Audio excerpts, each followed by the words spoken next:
सानी education hub. आप सभी का स्वागत है हमारे चैनल सानी एजुकेशन हब में। आने वाले हैं प्राचीन भारत के ऐतिहासिक स्रोत के बारे में, जो हम लोग एक पार्ट पहले पढ़ चुके हैं और ये नेक्स्ट पार्ट है। आइए हम लोग नेक्स्ट क्वेश्चन देखते हैं। ये पहला क्वेश्चन है, मत्स्य पुराण किस वंश से संबंधित है? मत्स्य पुराण किस वंश से संबंधित है? तो ये संबंधित है आंध्र सातवाहन वंश से। ओके, तो पुराणों में मत्स्य पुराण सबसे प्राचीन और प्रामाणिक है। ये जो मत्स्य पुराण है ये सबसे प्राचीन है और प्रामाणिक है। ओके, नेक्स्ट क्वेश्चन हमारा है, विष्णु पुराण किस वंश से संबंधित है? विष्णु पुराण किस वंश से संबंधित है? तो ये संबंधित है हमारा मौर्य वंश से। तो नेक्स्ट क्वेश्चन है हमारा, खरोष्ठी लिपि। खरोष्ठी लिपि लिखी जाती थी उस वक्त किस तरह से लिखी जाती थी? तो दाएं से बाएं, यानी कि दाहिने से इधर से लिखे जाते थे, बाएं तरफ इधर से बाएं तरफ, ठीक है, इधर से बाएं तरफ लिखा जाता था उस वक्त। ओके, इसके बाद नारद स्मृति से किस वंश के विषय में जानकारी मिलती है? गुप्त वंश। ओके, कहाँ से मिलती है? तो गुप्त वंश से मिलती है नारद स्मृति। नारद स्मृति है जो वी काणे के अनुसार, एक इतिहासकार हैं ये वी काणे, इनके अनुसार नारद स्मृति की रचना किसने की थी? 300 ईस्वी के बीच प्रथम शताब्दी में हुई है। और इसमें हिंदू धर्म के प्राचीन नियम है जो प्राचीन ऋषि के द्वारा कहे गए हैं।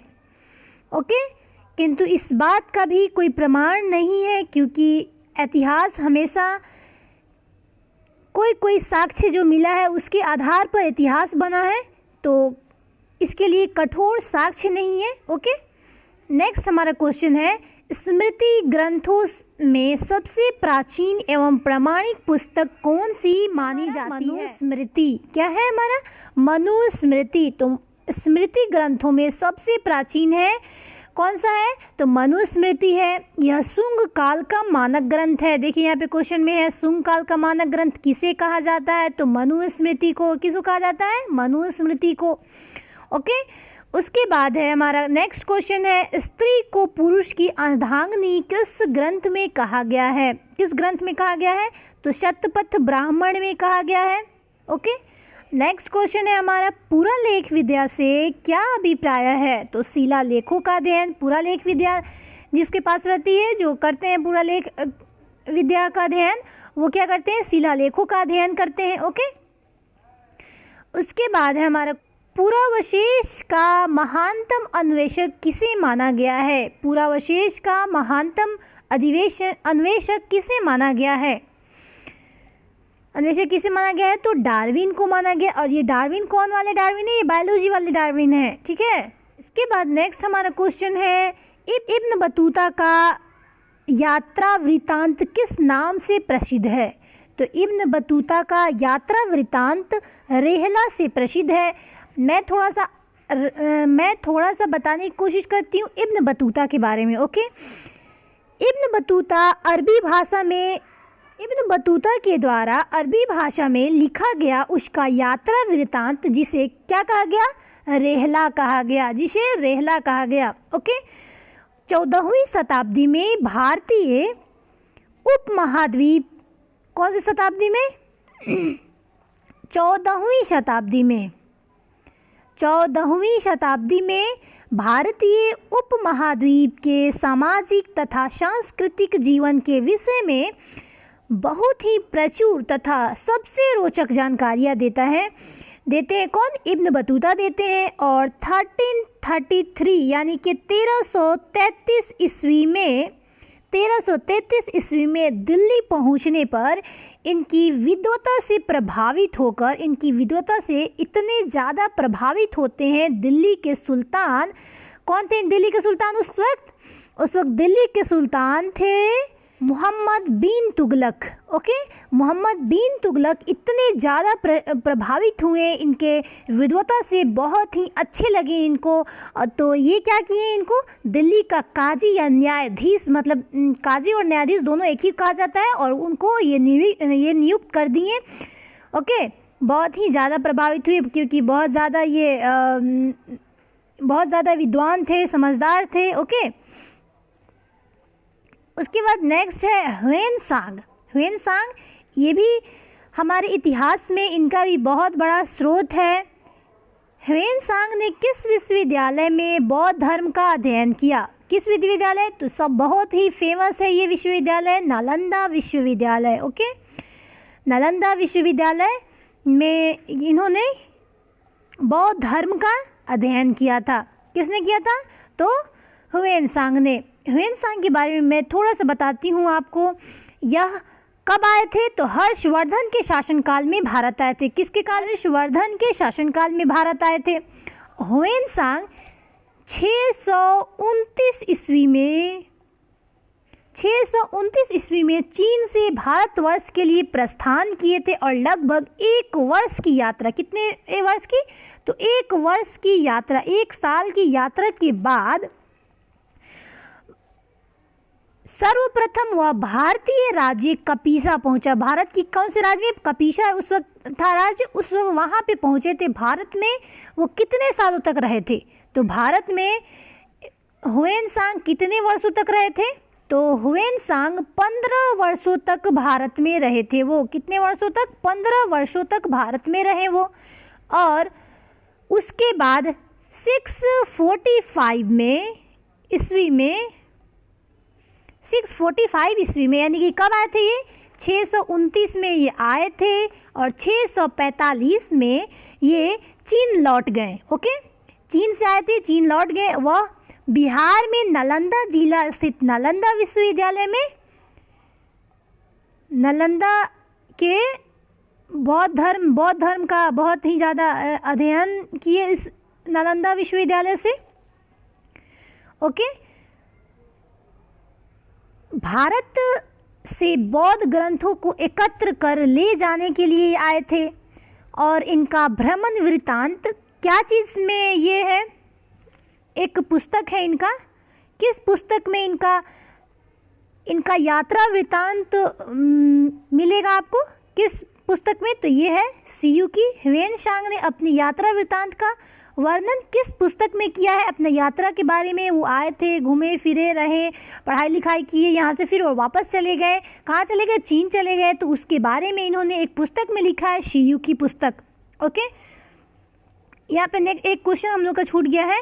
ये क्वेश्चन है हमारा, बौद्ध स्तंभ लेख किससे जानकारी मिलती है? तो सुंग काल की। ओके, नेक्स्ट क्वेश्चन हम लोग पढ़ते हैं। ह्वेनसांग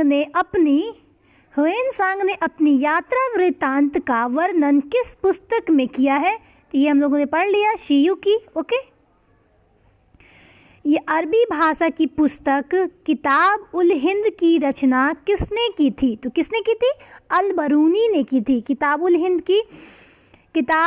हिंद की रचना किसने की थी? अल बरूनी ने। तो अल बरूनी कौन था? तो ये अरबी लेखक था, अरब का रहने वाला था, और ये आया था कहाँ पे? हमारे भारत में आया था, और भारत में आया और ये लेखक बना कैसे? तो ये यात्रा किया यहाँ पे, यहाँ के कल्चर, यहाँ की संस्कृति, यहाँ के हर चीज़ के बारे में पढ़ा, जाना, समझा, और इसके बारे में अल बरूनी ने लिखा। किताब उल हिंद एक पुस्तक है, उसमें इसने लिखा था। ओके, यह कौन था अल बरूनी? अल बरूनी कौन था? तो यह महमूद गजनवी के साथ भारत आया था। किसके साथ? तो महमूद गजनवी के साथ भारत आया था। महमूद गजनवी के साथ भारत आया था। अरबी में उसकी लिखी गई है कृति किताबुल हिंद। ये किताबुल हिंद। ओके, उसको और भी नाम से जाना जाता है तहकीक हिंद, यानी कि उसको हिंदी में कहा जाएगा भारत की खोज। ओके, आज भी इतिहासकारों के लिए एक महत्वपूर्ण स्रोत है ये। इसका जो पुस्तक है बहुत ही महत्वपूर्ण स्रोत है इतिहास के बारे में जानने के लिए। यह एक विस्तृत ग्रंथ है, मतलब कि इसके ये ग्रंथ पढ़कर बहुत ही विस्तार रूप में हर चीज़ के बारे में बताया गया है।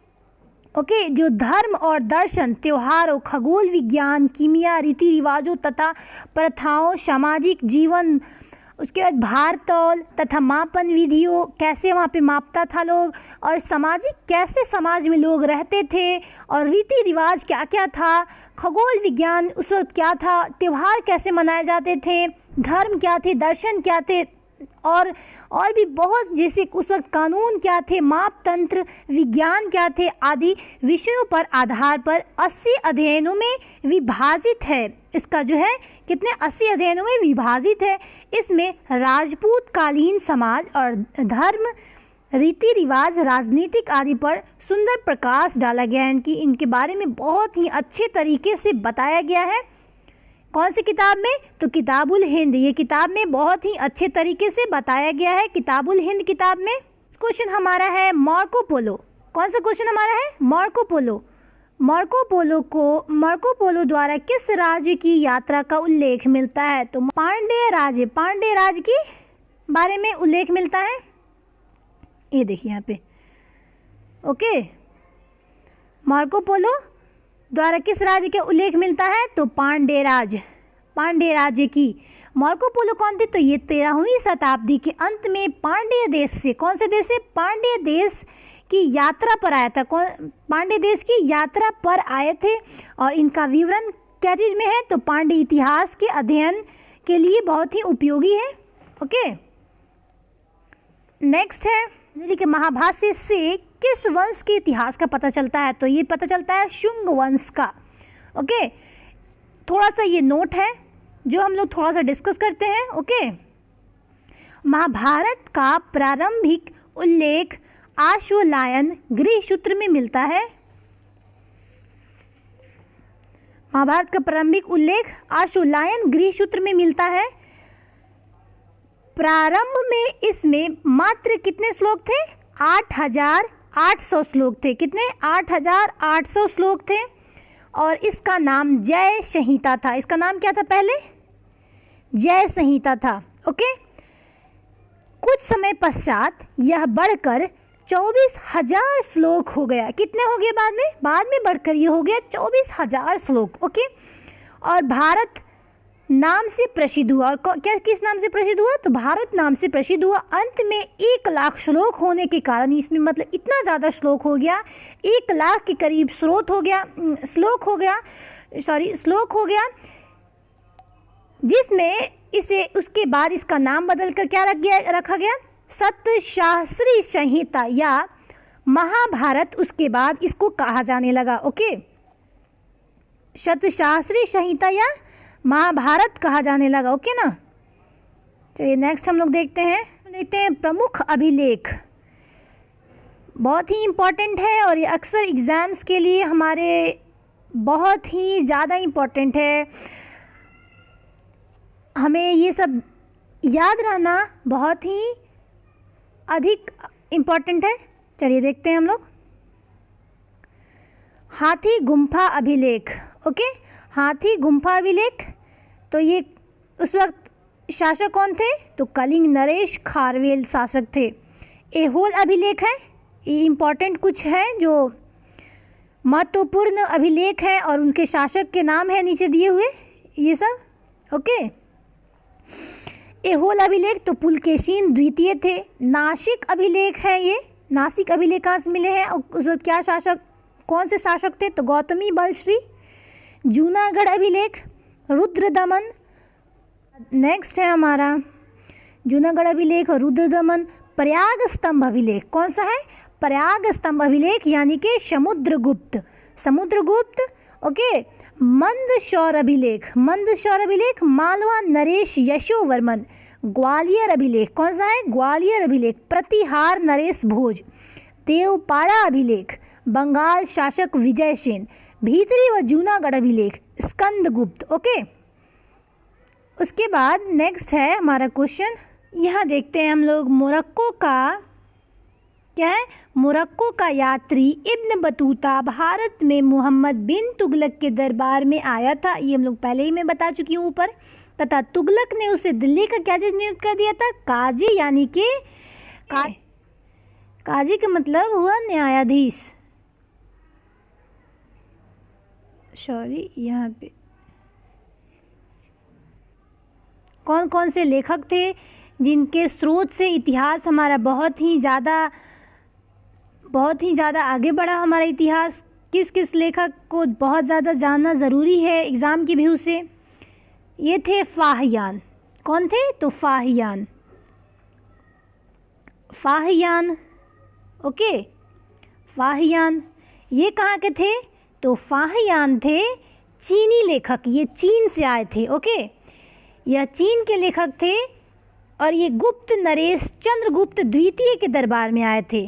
किसके दरबार में? तो गुप्त नरेश चंद्रगुप्त द्वितीय के दरबार में आए थे। इसने अपने विवरण में क्या क्या बताया? तो मध्य प्रदेश के समाज एवं संस्कृति के बारे में बताया है। जो इन्होंने इस रचना किया है भारत दशा का विवरण इन्होंने रचना किया है फाहियान ने। और इसमें इन्होंने सबसे ज़्यादा मोस्टली बताया है, विवरण दिया है, मध्य प्रदेश के समाज एवं संस्कृति के बारे में वर्णन किया है। मध्य प्रदेश की जनता को सुखी एवं समृद्ध बताया है इन्होंने। और यह 14 वर्षों तक भारत में रहे थे। कितने वर्षों तक? तो ये आए थे तो ये भी 14 वर्ष तक रहे थे। ओके, और मैंने इसके पहले बताया ह्वेनसांग के बारे में। ह्वेनसांग आया था तो कितने वर्ष रहे थे? 15 वर्ष रहे थे वो। कितने वर्ष? 15 वर्ष। ह्वेनसांग ने 629 ईस्वी में आए थे वो और 645 में चले गए। और ये सीयू की पुस्तक है ये, उसमें इसके बारे में सब कुछ बताए थे। और एक है इत्सिंग। कौन है? इत्सिंग। ये जो है इत्सिंग 673 यानी कि 673 में आए और 675 ईस्वी में चले गए थे। और ये क्या चीज़ के बारे में रचना किए थे? प्रसिद्ध बौद्ध भिक्षु। ओके, प्रसिद्ध बौद्ध भिक्षु की आत्मकथा है इसमें। ओके, ये हमारा लास्ट था। ओके, आप लोगों को अगर अच्छा लगे तो प्लीज़ ज़्यादा से ज़्यादा वीडियो को शेयर करें और लाइक करें और हमारे चैनल पे हमेशा बने रहें। ऐसे ही अच्छे वीडियो पाने के लिए और हमारे चैनल को सब्सक्राइब करना ना भूलें। Thank you so much.